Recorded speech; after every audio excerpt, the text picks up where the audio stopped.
오늘은 마태복음 22장에 나오는 혼인잔치 비유를 통해 하나님 나라의 비밀과 그 나라를 향한 여정을 함께 걸어가 보고자 합니다. 모든 사람의 삶의 종착지는 누구나 할 것 없이 그 가는 길이 정해져 있습니다. 성경의 말씀을 인용하지 않아도, 세상 현인들의 말을 빌리지 않아도 우리는 우리의 인생 끝에 무엇이 있는지, 그 무엇이 죽음이라는 것을 누구보다 잘 알고 있습니다. 죽음은 거부할 수도 연기할 수도 없이 마치 낮이 지나고 밤이 찾아오는 것처럼 우리에게 찾아올 것입니다. 얼마 전에 수동면에 있는 요양원에 전에 알던 한 성도님을 만나러 갔습니다. 작년 중순에 암에 걸려 암 제거 수술을 하시고 지금 요양병원에 입원 중인 분이었습니다. 항암 치료로 인해 머리는 빠지고 몸은 많이 수척해져 있었습니다. 불과 몇 개월 사이에 몸이 많이 힘들어져 고통스러운 시간을 보내고 있었습니다. 그분과 대화하며 또 기도하며 시간을 보내면서 한동안 있다가 돌아왔는데요. 그분이 제게 했던 말 중에 기억에 남는 말이 있습니다. 목사님, 꿈 같습니다. 이 말이 기억에 납니다. 암 제거 수술까지 했고 항암 치료까지 수차례 했고 이제 회복 중에 있다고 말씀을 하면서도 그분이 계속 저한테 하신 말씀은 목사님, 오진 같아요 라고 했습니다. 항암 치료 후유증이 끝나면 다시 다른 병원에 가서 암 검사를 받아 보겠노라고 저한테 말씀하셨습니다. 저도 꿈 같은 일이었으면 좋겠습니다. 저도 오진으로 판정 났으면 좋겠습니다. 그에게 있는 어린 딸들을 생각하면 정말 그렇게 되면 좋겠습니다. 그렇지만 그가 암을 극복한다 할지라도 결국 이르러야 할 곳은 죽음임을 우리는 알고 있습니다. 우리에게 죽음이란 모든 사람에게 찾아오는 피할 수 없는 목적지입니다. 단지 방식과 모습이 다를 뿐이지 다 가야 하는 길이 바로 죽음일 것입니다. 저는 오늘 말씀 앞에서 우리가 무엇을 생각해야 할 것인가, 그렇게 질문해 볼 때 우리는 죽음을 생각해야 한다. 그리고 우리는 죽음 이후의 삶에 대해서 생각해 보아야 한다라고 결론 짓고자 합니다. 오늘 우리가 읽은 말씀의 그 비유는 하나님 나라에 대한 비유입니다. 하나님 나라를 신학적으로는 항상 두 가지 모습으로 설명합니다. 하나는 이 땅에 내 심령에 이루어지는 현재적 하나님 나라와 두 번째는 우리가 죽음이라는 문을 통과하고 가야 할 미래적 하나님 나라인 것입니다. 우리는 살면서 우리에게 더 중요한 것이 이 땅 위의 하나님 나라라고 생각할 때가 많습니다. 예수님도 이 땅 위에서 누려야 할 천국의 기쁨과 능력에 대해 많은 말씀을 하셨습니다. 그러나 우리에게 정말 절실한 것이 무엇일까 생각해보면 우리가 돌아가야 할 그 하나님 나라에 대한 소망이 아닌가 생각해 봅니다. 이 땅 위의 하나님 나라는 제 생각에는 허기를 채우는 음식과 비슷하다고 보입니다. 그 유효기간이 짧다는 것이죠. 밥을 먹고 몇 시간이 지나면 또다시 배가 고픕니다. 아무리 맛이 좋고 또 아무리 영양가가 많은 음식을 아무리 많이 먹어도 우리는 몇 시간이 있으면 그 배부름이 끝나고 또다시 배고픔이 찾아오는 것을 느끼게 됩니다. 이 땅 위의 음식들은 잠깐의 배부름을 위한 것이지 영원히 배부르게 하지 못합니다. 이 땅 위의 하나님 나라도 영원하지 못합니다. 그리고 하나님 나라의 기쁨도 세상의 파도와 바람에 따라 흔들리기도 합니다. 하나님 나라의 기쁨을 소유한 것 같은데 나에게 큰 환난이 찾아오면 그 기쁨을 잊어버릴 때가 많습니다. 우리는 이 땅 위에 있는 것 중 영원한 것이 없음을 알아야 합니다. 그 어떤 감정도, 그 어떤 기쁨도, 그 어떤 평안도 영원할 수는 없습니다. 영혼에 대한 기대를 가지는 이상 우리는 실망하게 되고 절망하게 됩니다. 우리는 이 땅을 살아가면서 내 생명이 유한한 것처럼 모든 것이 다 유한하고 다 부족하다라는 생각을 가지며 살아야 합니다. 사람들에게 아주 큰 쇼크를 주는 자연재해 중 하나가 지진이라고 합니다. 특별히 지진이 큰 충격을 주는 것은 땅은 항상 그대로 있을 것이라는 전제, 그 믿음이 깨어지기 때문이라고 합니다. 우리는 은연중에 우리가 딛고 있는 이 땅이 영원할 것이라 생각합니다. 그렇게 생각할 수밖에 없죠. 이 땅은 항상 모든 것의 기반이 됩니다. 그래서 그 위에 건물도 짓습니다. 그 위에서 농사도 짓습니다. 그리고 그 땅은 우리를 먹여 살리고 우리 삶의 기반이 되고 어떤 유명한 노벨 문학상 저자처럼 그 땅은 우리의 고향이고 어머니와도 같은 그런 모습입니다.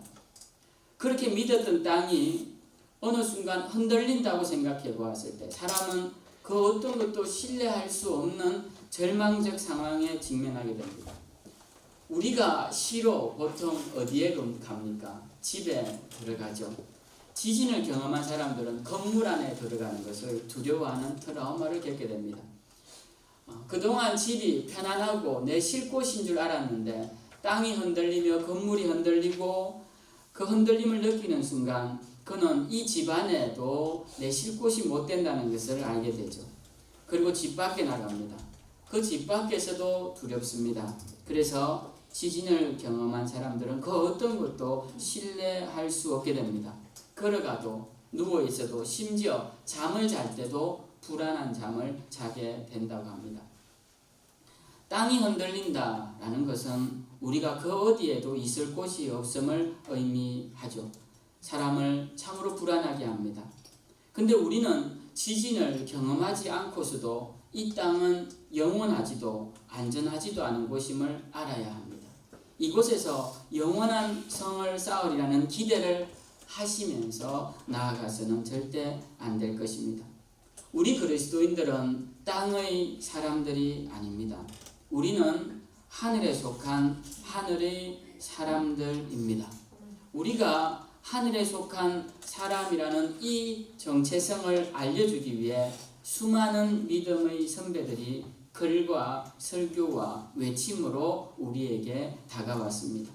그들은 우리에게 이렇게 말합니다. 우리에겐 돌아갈 본향이 있다고, 우리는 이 땅이 고향이 아니라고, 우리에겐 돌아갈 나라가 있다고, 이 나라가 우리의 나라가 아니라고, 우리에겐 돌아갈 집이 있다고, 그곳에 참된 안식이 있다고 가르쳐 주었습니다. 우리는 그곳으로 가야 합니다. 그리고 그곳으로 가기 위해 그 나라를 향하여 우리의 인생의 방향타를 틀어야 합니다. 오늘 주님은 우리에게 그 나라에 초대받은 사람들이라고 우리를 소개합니다. 하나님 나라에 초대받은 사람들로 그 축복된 자리에 나아가라고 합니다. 우리에게 하나님 나라의 초청장이 오면 그 초청장을 받아들고 순종하며 그 자리로 나아가라라고 하는 것입니다. 우리는 이 초대의 말씀을 보면서 다시 한번 신앙의 길을 살펴보길 바라는데요. 오늘 비유를 한번 보겠습니다. 오늘 예수님은 비유로 천국은 아들을 위하여 혼인잔치를 베푼 어떤 임금과 같다라고 하십니다. 그 하나님 나라를 왕의 잔치집으로 비유하십니다. 왕이 아들의 결혼식 잔치를 베풀었습니다. 그리고 이 잔치에는 미리 초청장을 보낸 하객들이 있었습니다. 이들은 특별한 잔치에 초대를 받은 특별한 사람들이었을 것입니다. 이 초청장은 미리 갔을 것입니다. 근데 이제 행사 당일날, 잔치 당일날 왕이 종들을 보내어서 초청을 했던 사람들에게 오라고 요청을 하니 그 초청을 받은 사람들이 잔치집에 가기를 거절합니다. 그래서 왕이 다시 종들을 보내 초청을 합니다. 당신들을 위해 소와 살찐 짐승을 잡고 모든 것을 갖추었으니 잔치자리에 오시오라고 초청을 합니다. 그런데도 이들이 잔치자리에 가지 않습니다. 그 이유가 성경에 나오는데요. 이렇게 말합니다. 어떤 사람은 자기 밭으로 농사지으러 가고, 어떤 사람은 사업장에 물건을 팔러 가고, 어떤 사람은 그렇게 초청하는 종들을 조롱하고 모욕했다라고 되어 있습니다. 우리는 여기서 사람들의 관심이 어디에 있는지 발견하게 됩니다.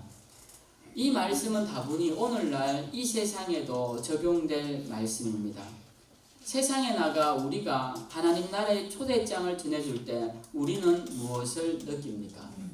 우리 전도 대원들이 전도 훈련을 매주일 하고 주중에 전도를 하기 위해 전도지를 들고 나갈 때 사람들은 자신들이 대단한 존재이냐 착각합니다.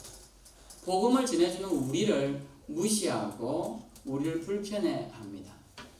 우리는 그들에게 아무런 해를 가하지도 않을 것인데 그들은 마치 우리가 그들보다 아래에 있는 사람처럼 그렇게 막 대합니다. 왜 그럴까요? 그들은 하나님 나라에 관심이 없기 때문에 그렇습니다. 그들은 무엇에 관심이 있습니까? 그들은 자신들의 밭에 관심이 있습니다. 그들은 자신들의 사업에 관심이 있습니다. 자기들이 경영하는 일에 도움되는 일이라면 웃음을 팔고 온갖 좋은 말을 하지만 자기의 밭에, 자기의 사업에 무관한 사람, 이익을 주지 못할 사람이라면 아무런 관심도 가지지 않습니다. 그들은 이 땅의 일에 온통 관심이 있습니다. 하나님 나라의 일에 관심이 없습니다. 그러다가 이 땅이 흔들리는 지진 같은 환난을 만나면 그때서야 그 모든 것을 다 뒤로하고 그 모든 것이 쓸모없음을 깨닫고 죽음 앞에 두려움으로 서게 될 것입니다. 다시 예수님의 이야기로 돌아가 보죠. 이렇게 초대를 거부한 사람들을 뒤로하고 왕은 이제 길거리로 종들을 내보냅니다. 그리고 길에 가서 아무라도 잔치자리에 오라고 초청을 하라고 합니다. 그가 악한 자든 그가 선한 자든 성경에 나오지 않지만 존귀한 자든 천한 자든 상관없이 데리고 오라고 합니다. 다른 성경에 보면 산으로 들로까지 나아가서 데리고 오라고 합니다. 초대에 응하기만 하면 잔치자리에 올 수 있다라고 말합니다. 그래서 많은 사람들이 옵니다. 그런데 우리가 여기서 특이한 한 대목을 발견하게 되는데요. 아무나 오라고 해서 많은 사람들이 갔는데 그 중에 예복을 입지 않은 한 사람이 나옵니다.